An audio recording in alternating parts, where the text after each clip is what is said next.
از وظایف زمان غیبت صدقه دادن برای حضرت. بچه میره مدرسه صدقه میده، میره سفر صدقه، سر امتحان میره صدقه میده. برای امام چقدر؟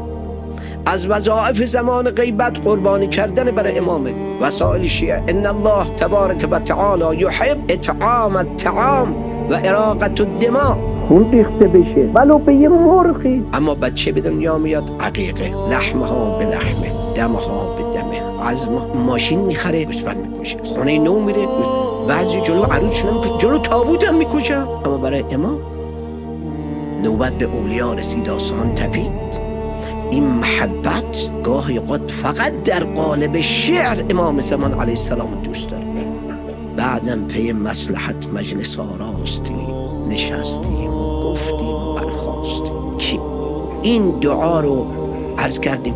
بعد سر سفرم بگم زن و بچه نشسته، بابا بچه کوچکه، یکی از معانی معصوم تکلیفی بارش، دستاتو بلند کن، اللهم عجل ولیک الفرج. یکلم من سفره رو پهن کرد، مادرشم یه نفرتون بخونه اللهم کن لولیک، دعای سلامتی هست. به کجا بر بخوره؟ این وظیفه نیست؟